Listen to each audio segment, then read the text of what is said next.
બજારમાં સતત ત્રીજા દિવસે ખરીદીનો મૂળ નિફ્ટી 24,900થી થોડો ઉપર, જ્યારે બેંક નિફ્ટીએ ફરીથી લગભગ 300 પોઈન્ટના ઉછાળા સાથે કર્યું આઉટ પરફોર્મ. મિડ કેપ અને સ્મોલ કેપમાં પણ પોઝિટિવ ગ્રોથ. ઇન્ડિયા વિક્સ લગભગ 4% ઉછળ્યો.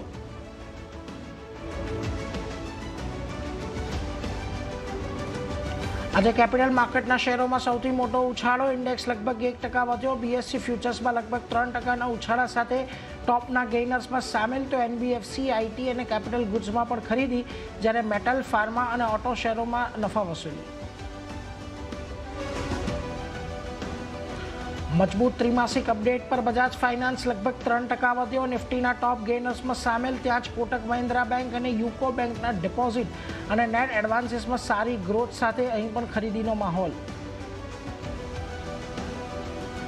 IHH હેલ્થકેરને ફોર્ટિસ અને ફોર્ટિસ મલાર હોસ્પિટલ માટે ઓપન ઓફર માટે મળી સેબી તરફથી મંજૂરી. હિસ્સો ખરીદવાના 7 વર્ષ બાદ ઓપન ઓફર લાવશે IHH. શેરમાં આવી 3.5% તેજી.